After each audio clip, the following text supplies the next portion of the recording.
Is your workout routine leaving you tired, sore, and stressed all the time? Or on the other hand, do you feel like you never seem to make much progress despite sticking to a program that you like? Is there something that you know you're supposed to do in the routine, but that you always skip? Today I'm going to talk to you about balance in training habits, what it looks like and why it's so important to keep in mind over the long run.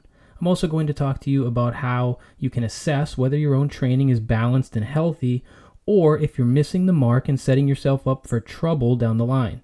If you're someone that wants to stay active and injury-free for as long as possible so that you can keep doing the things that you love, then this episode is for you. All right, let's get into it. This episode is about balance in a big picture sense as it relates to your fitness lifestyle, or I should say, your training habits.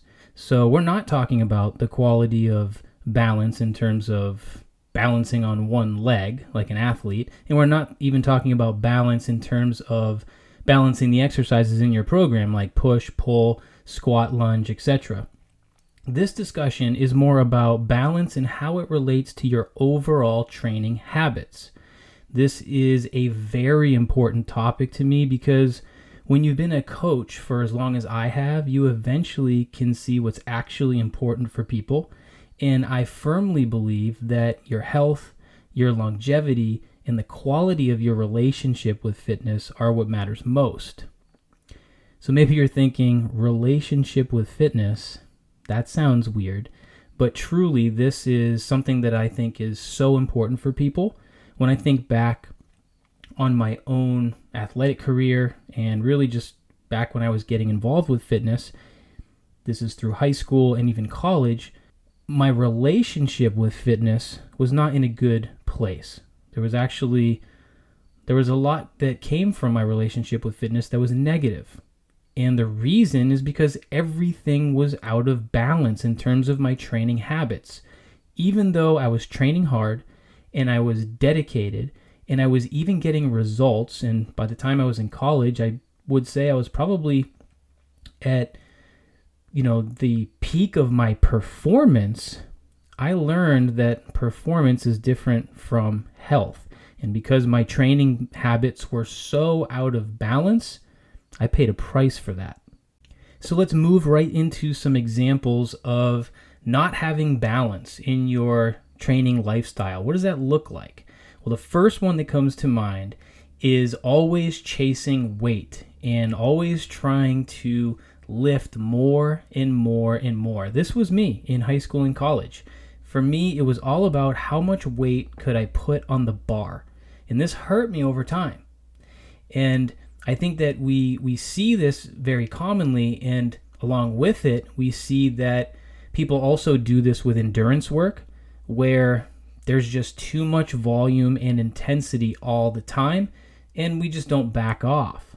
Well, like I said, there's a price to pay for that if you're not balancing that with the other things that we need, which I'll talk about here in just a few minutes. Interestingly enough, avoiding strength training could also be an example of not having balance. In fact, in our membership, I often politely scream at our members for doing lots and lots of mobility work, but maybe not doing enough strength training. And this is actually something that comes up quite a bit because the mobility work that we have in our membership is awesome. And a lot of people that are coming into the program haven't had much or even any experience with strength training. So they start with the mobility work and it makes them feel awesome. Well, they want to feel awesome, so they keep doing the mobility work and they don't do enough strength training. And so I have to keep building a case for them of the value of strength training because it is one of the healthiest things that we can do. So we need to be able to balance our strength training efforts with our mobility training efforts. And it's one that you don't hear as much about, but sometimes people will gravitate more towards the mobility training or the self-care work and not actually do enough of the strength training. They avoid it. So you could get injured from overtraining. Sure, that's common. But you can also get injured in life from a lack of preparedness because you're not actually building your strength and hitting those other qualities of fitness. So when it comes to balancing your training efforts, one of the things that I like to talk a lot about is incorporating the 6 essential qualities of fitness into your program. So the basic qualities that I educate about are balance, coordination, flexibility, endurance, speed, and strength. To me, these are just the basics that every single program has to touch on. And what you commonly see is that most people are usually only working on 2 of those qualities, and they leave out the other ones. So I think most of us would agree that strength is going to be one of the most popular ones, probably endurance as well, but maybe if you're an athlete, you're working on speed a lot too. The ones that get left out the most are balance, and now I am talking about balancing on one leg or doing something athletic. Coordination is probably the one that's left out the most, and then flexibility or mobility. Everyone knows they need it, but lots of people skip it regardless of knowing that. So those are the 6 essential qualities, and I think it's important to mention those because your training should include those 6 essential qualities. When we're programming our workouts for our members, these are the qualities that we have in mind. I'm not saying you have to hit them all every single time, but you want to make sure that you are hitting them so that you can be the most well-rounded with your athleticism. Other ways or other things to consider when it comes to balancing your training habits is utilizing some kind of self-care and recovery work. It's really, really important to do this, especially if you're, intensely strength training or doing some kind of endurance, high-intensity work.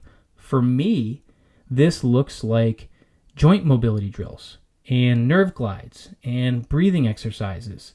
These are like my go-tos for kind of countering some of the tension and stress that builds up from strength training. And if you follow me on Instagram, you probably see some of my weird exercises, especially the nerve glides and stuff. Well, those are things that we work right into our program because they can be really, really powerful for helping a person find more balance in their training and feel better. Obviously, we can't leave out things like sleeping well enough to support your efforts. I learned this the hard way early on, starting my dad life in the first year and a half when we had our daughter, and sleep was a real challenge, and I had never really experienced being sleep deprived until then. Well, I learned really quickly that was going to affect my training in a number of different ways. So make sure that you are getting quality sleep to support your efforts with training. That is a part of this discussion when it comes to balancing your training habits. Make sure your nutritional habits are on point to support your efforts as well. Obviously, that can be a large conversation in itself, but understand that is going to be a heavy hitter for balancing your training habits as well. All right, so how do you know if your training is not balanced? Well, the first thing that I want to mention is chronic pain.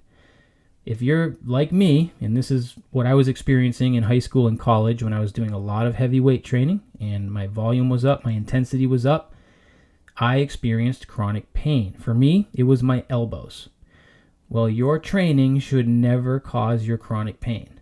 Now, for me back then, I was so motivated and so disciplined, I wasn't really willing to pause long enough to understand that the chronic pain I was experiencing could actually be coming from my poor training habits. So that's something that you really want to ask yourself about. Is your chronic pain actually a result of your fitness efforts? And if it is, that's not okay because we don't want fitness taking our health. When fitness starts taking your health, that's a big red flag. The other thing I wanted to mention to you is foam rolling.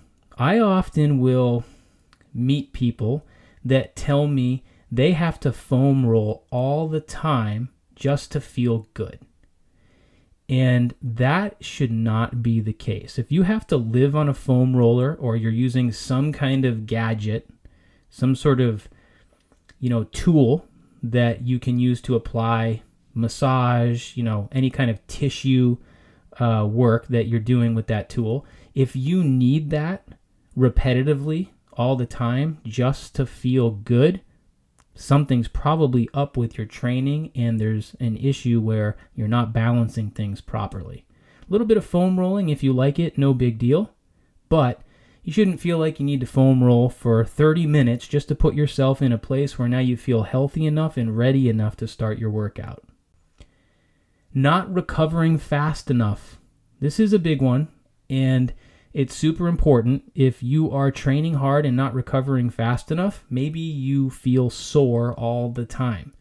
And a little soreness is not a big deal, but if you're feeling chronically sore, you probably have to ask some bigger questions and figure out what's out of balance, because recovery is so important. If you're not recovering, then it's going to be hard to accomplish any of the goals that you have with your training. Irritability is an interesting one here that I wanted to share with you. People don't really recognize this very often, but if your training is out of balance, you could actually feel more irritable from exercising. And that could even come with energy crashes. So with our fitness efforts, we always want to feel like we're becoming energized. And we never want our fitness efforts to feel like they're taking from us more than they're offering us. So if you ever feel irritable as you start to exercise or as your workouts, maybe you're getting towards the end of your workout, and then maybe that comes with an energy crash, or maybe the energy crash is, say, an hour after you work out, those are also red flags that your training might not be as balanced as it needs to be. Okay, so the key is awareness. It's so important that you pause for long enough to ask yourself, how do I feel? I tell all the athletes that I work with this. I tell all my clients and all of our members the same thing. You have to pause long enough to ask yourself, how do you feel? And when you start doing that, you'll actually start developing this amazing skill, this amazing awareness to understanding how you feel in the moment.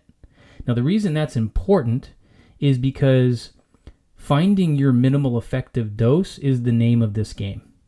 That is literally what you're trying to achieve if you want fitness to give you what it can give you, if you want to be healthy, if you're interested in longevity, and if you're interested in having a good relationship with fitness for the long term. Finding your minimal effective dose with your exercise efforts is key, and this is what I'm constantly doing myself. And sometimes we need to make adjustments. And you have to give yourself permission to make those adjustments to your workouts based on how you feel in the moment. For example, sometimes less is more. So in thinking about this, when I was preparing for this podcast, I realized that I had a cool little story that just happened to me last week. So last week I was at jiu-jitsu, and I walked into jiu-jitsu and I immediately was feeling off. It was a long work week, had a lot of stuff packed into the week, and I think it fatigued me out more than I realized. And my jiu-jitsu classes are at night during the week, so I train at 7 o'clock. So it's not ideal, but I do it, and I walked in, I felt a little off. And off for me, my barometer is the tension in my body. So I was feeling some lower back tension and some sacral tension. And when I feel that, those things act as a barometer for me. And I feel that and I start thinking, I must not be at 100% right now. My brain and body is dealing with some threat and I need to pay attention to that. Well, I walked into class, thought I could power through it, of course, and probably didn't even get as warmed up as I should have. For whatever reason, that day, the instructor just didn't do as thorough of a warm-up, and so all my systems weren't probably optimized before going into jiu-jitsu, and right away we started drilling pretty aggressively, and the weirdest thing happened to me. I stepped on the mat and kind of moved in a certain way, and I jammed my ankle, which is so strange for me because I have years and years and years of experience of being on a wrestling mat.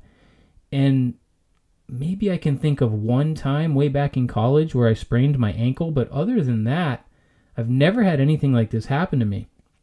And so I tweaked my ankle a little bit, and I knew I did something, and I stopped and I started messing with it, and then I started doing some drills to try to make it feel better.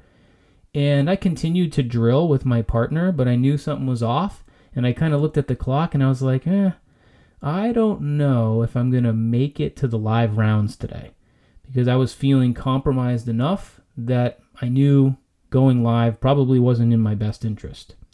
So after talking to the voices in my head over and over and over again, because I really wanted to stay for live rounds, I decided I was going to pack up my stuff after drilling and walk out of the class.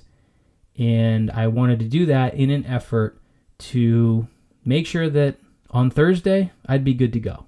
Because I knew that I didn't do anything serious to my ankle, but I knew it was enough that if I pushed the limits, I might pay a bigger price.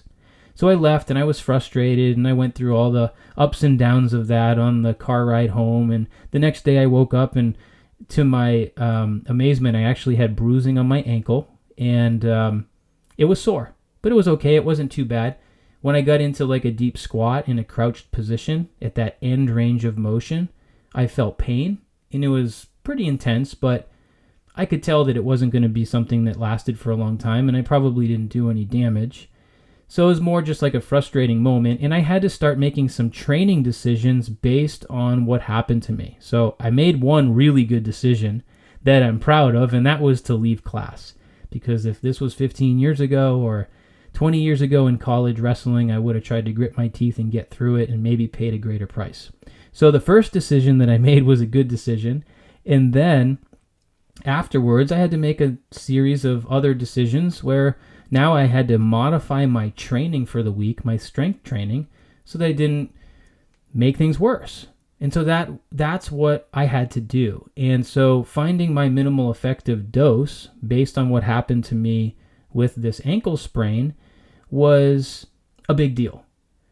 And I was able to make the adjustments that I needed to based on where I was at and how I felt in the moment, and get through my week of training, and actually with some self-care work and some targeted work on that ankle that was bothering me and kind of modifying stuff a little bit with strength training, I was able to come back really fast, and by Saturday's class I was feeling about 100% and had a really good class. So I looked back on that and I was like, you know what? That in a nutshell is what I'm constantly trying to teach people as a coach. Number one, remember the key is awareness. You have to be aware of what's going on. You need to pause long enough to ask yourself, how do I feel? And then you need to make sure that you are making a series of good decisions based on where you are in the moment and how you feel. And I think that people don't do a good job of this, because when it comes to fitness or whatever their training is, they want that feeling of working hard, and they want that feeling of completion, like that they completed their training. And sometimes those things get in the way, and we pay a price for it if we don't make the right decision. And as I was sharing this with my wife, Alicia, she was reminding me that last week she went through kind of a similar situation that she had to make adaptations for. So she was actually hiking. She likes to hike on the weekends, and the hike that she was doing is a pretty intense one. It takes a couple hours, and she noticed that lately she hadn't been recovering from those hikes very well, and it was interfering with her strength training during the week, and she was getting some feelings of fatigue that she didn't like during the day, kind of the sign that she wasn't recovering enough. And that was actually interfering with her weight loss goal, which is her main focus right now. Because she was having energy issues during the day, it was forcing her to adjust her eating habits in a way that weren't advantageous for her weight loss goal. So what did she have to do? She had to pause for long enough to ask herself, how do I feel? She realized she didn't feel like herself. Something was off. So she had to analyze where the threat was coming from, where was the issue coming from, and realized, hey, you know what? Maybe I shouldn't be doing the full 2 hours of this hike because it's throwing me off for the rest of the week. I need to give myself time and resources for recovery. And that's important because I need to keep my nutritional habits in check during the week because weight loss right now is the main goal.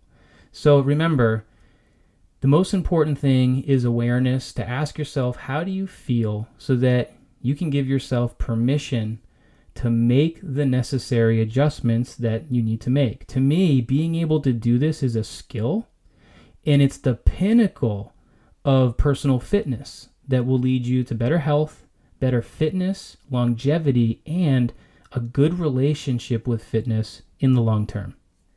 Balance is such an important concept in life, and today we've only scratched the surface in relation to balance of training habits. The good news is, when it comes to balance in your training, there are some telltale signs that you can use to assess your own program and get a better sense of how it is or isn't working for you. Finally, I can't stress enough the importance of assessment when it comes to your physical health and fitness. If you can take the time to pause and ask yourself, how do I feel? Periodically and throughout your training, you'll find that these bigger questions become easier to understand and solve going forward. If you want to learn more, please follow the podcast, check out the website and the dojo, and come along for the ride. I promise you'll learn valuable lessons and build a tool set that will help keep you training pain-free for years to come. Thanks for listening.